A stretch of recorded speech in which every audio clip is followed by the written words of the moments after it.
Hi, Aryana. Thanks for joining me today. Hello, Olivia. Thank you for having me. Can you introduce yourself for us? Yeah, so I'm Aryana. I'm 16, and on my social media accounts, I spread mental health awareness. And yeah, That's awesome. So, thank you. what's your journey with mental health been like? So, ever since I was really little, I had anxiety. It was mostly centered around academic validation, since that was really important to me. And then around seventh grade, I moved across the country.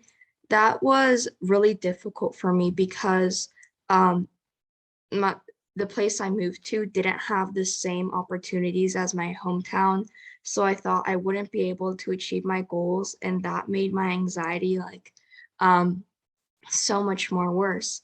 And because I moved to an entirely different place, I didn't have friends. I had to start completely over. So I felt really lonely. And then because of that, I got pretty bad depression. So it was just a mix of anxiety and depression. And then by the time eighth grade rolled around, I became really desperate and I decided enough was enough. So I just decided to stop trying to control things that were without of my reach. I think that's a big reason why I had such bad anxiety. Like I tried to convince my mom to move back to my hometown, but that was inevitably out of my control. So when I did that, I started getting my anxiety like started lessening, and then overall I felt happier. And then when high school started, I found friends that cared about me and that could relate to me. And then I started feeling a lot happier. So, yeah, That's good. I'm glad you're feeling better about things now. thank you. So, how would you say that those around you, family, friends, classmates, how did they kind of help you through your journey or affect your mental health? Well, some of my close friends, I was able to have really deep and vulnerable conversations with them. And I think what's really important about that is that it made me feel heard, because for a long time I bottled up my emotions and I felt like it wasn't necessary to express them. And sometimes whenever I would express them, people would tell me that I was wrong or over dramatic. But when I found close friends that valued my feelings, would give me some of their personal advice and would make me feel comfortable talking about my hardships, it made me feel like I could open up to someone without feeling afraid. And my mom, she's a psychiatrist. So I remember a few months ago, I told her I would like to see a therapist, and she really encouraged me in that. And now I see one, I feel a lot better. Um, and my mind feels more clear. Yeah. That's great. Yeah, I know it can be scary for a lot of people to open up to others, Mm. and so it's more natural to kind of bottle things up. But at the end of the day, you need to you can't just keep on shoving things in there. Eventually, it's gonna overflow or explode or something. So yeah, it's super important to have, even if it's just a couple friends or a family member or a therapist or someone to talk to. That's definitely super important. Yeah, and I noticed how whenever I didn't talk to someone and just completely bottled up my emotions, that made my anxiety 10 times worse. But once I talked to someone, I felt so relieved. Yeah. Absolutely. So, what would you say that your biggest struggle with your mental health has been? I think my biggest struggle was thinking I that like I would have anxiety and depression for the rest of my life. Because ever since I was 2 years old, I showed really bad symptoms of anxiety specifically, and I thought I would have it for my entire life. And it felt really debilitating because like at night it was so difficult to fall asleep because I had racing thoughts. And like whenever I was just in the car, I would have such a strong feeling of dread. Um, and like right when I woke up, I would just feel so anxious. Like throughout the entire day, overall, I would feel pretty anxious. And that made me really pessimistic. And I hated life. And overall, I just felt like I was a lost cause. I was hopeless. So that's something I think I struggled the most with. For sure. And what are some of the tools or strategies you use to cope with that? Yeah, so there's a lot of strategies or tools that I use. One of them, like I said before, is talking to people. That helped a lot. And then another one was journaling. That also helped a lot. I used that in the beginning when I didn't feel 100% comfortable talking to people. I journaled because I was more comfortable with that. I also started writing poetry. I thought that was a really cool way I could express Mhm. my emotions.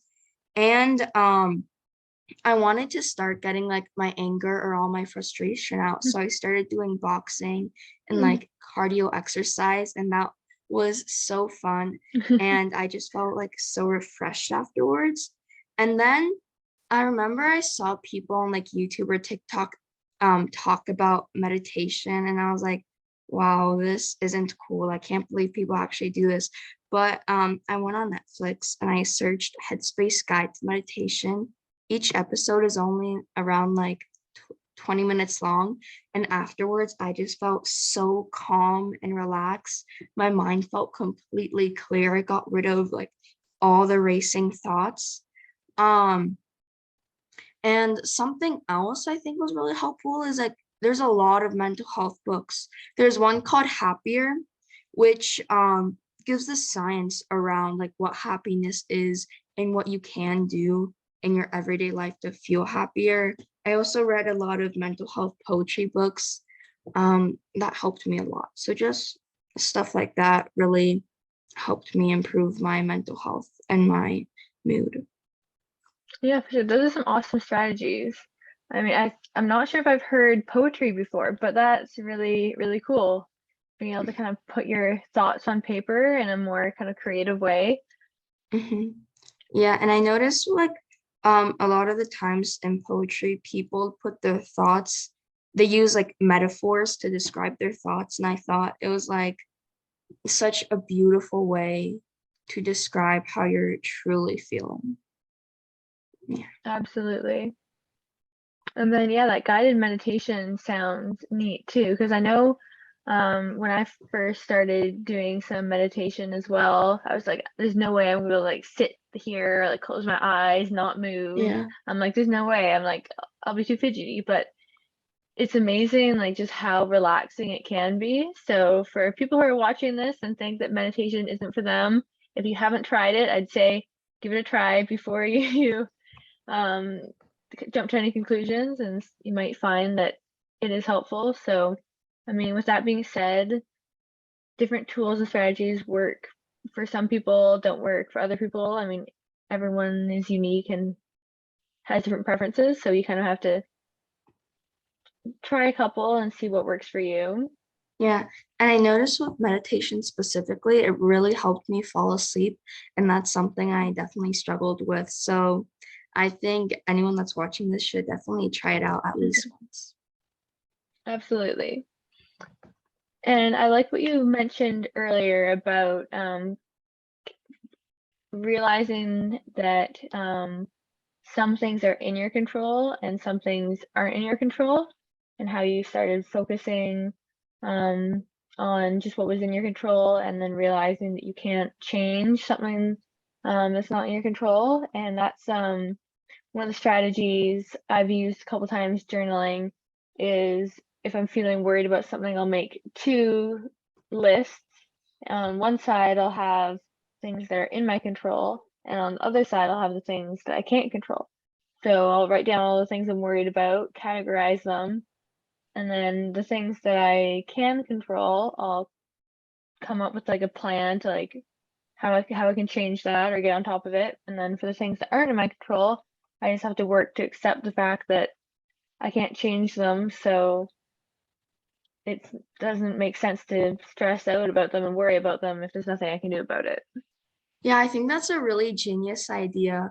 And I think that realizing what's in your control and what's out of your control and how you can help, how you can like healthily cope with that is by far the number one thing that helped me lessen my anxiety and stuff like that.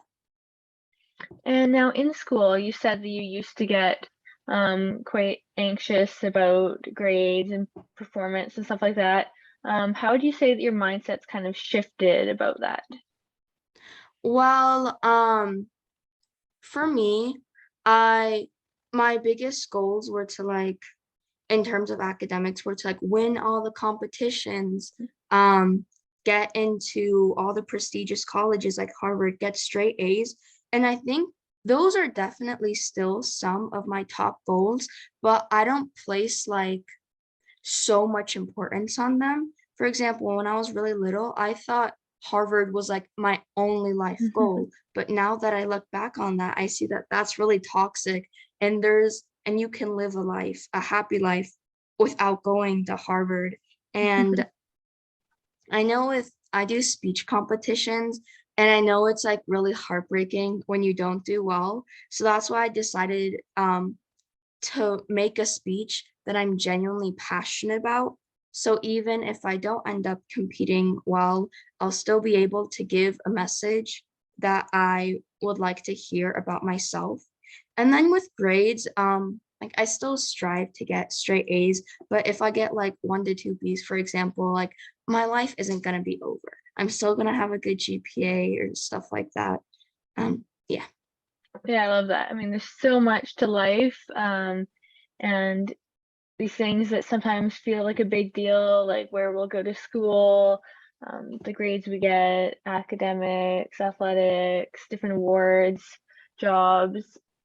They sometimes like seem big at the time, but in the grand scheme of things, it's not the be all end all, and it's Mhm. not where if it's something that's making you unhappy or is bad for your mental health, then it's not worth it because you've got so much life to live and you're worth way more than a couple grades or something. So Yeah, I completely agree. And I see a lot of people on TikTok, they say how they're losing sleep and that they like hate life. So I think that like while you should still focus on these goals, it's important to also take care of your mental health and incorporate strategies like taking a walk and stuff like that. exactly. So it's kind of finding that balance. Mhm. All right, well, we're almost finished here, but in wrapping up, I was wondering if you have any words of advice you'd like to share if someone's watching this and is currently struggling with their mental health. Mm. Yeah, so some of my biggest my pieces of advice are this sounds cliche, but because I know a lot of people say this, but there is hope. Um, I remember I said this before, I genuinely believe um I would struggle with my mental health throughout my entire life. But and I've had anxiety for like 10 plus years, so I really thought that would continue. But um by incorporating healthy strategies and putting in effort, I rarely have anxiety. And just like researching and incorporating these strategies can really help you. And something else I think that's really important to know is that I think I touched on this before is that there's so many things that are within our control that can affect our mental health so much more than we realize. I remember I made a speech about this and like the amount of sleep you get, what type of food you eat, um, art therapy can significantly affect your mental health. For example, the type of food you eat can affect your energy levels and your mood. And like with sleep, I think around 40% of people that have insomnia, the most common sleep disorder, have another mental disorder. So that just shows like how strongly correlated they are. Which shows like why sleep is so important. I know a lot of teenagers, they don't get sleep, which is why they Mhm. should. And with art therapy, a lot of people doodle. That's a really good way to just like let your thoughts out, let your mind roam around. So I think focusing on the simple things in your life that you can control, um, focusing on how to like um use those, how should I say this? Focusing on the simple things in your life um can greatly improve your mental health. Yeah. I love that. Yeah, sometimes it's just the little things that can make a huge difference. And I mean, Yeah. like as you said, especially sleep, it's so important, yet so many people are so busy or I mean, if they're working a job in school, and sometimes it's hard to prioritize your sleep, but it can drastically change your mental health for sure.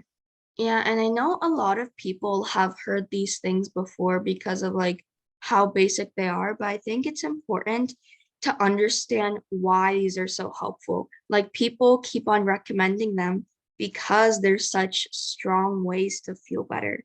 So I think by like trying at least one time to incorporate these stuff into your life and putting in effort can significantly improve how you're feeling. I love that. Well, thank you so much for joining me today and sharing your story and some strategies that will hopefully help people out there that are watching this video right now. Thank you so much. I'm so glad that I was able to help, and I hope that I can help anyone that's out there. All right, have a wonderful night. Okay, thank you. Bye. Bye. Mm.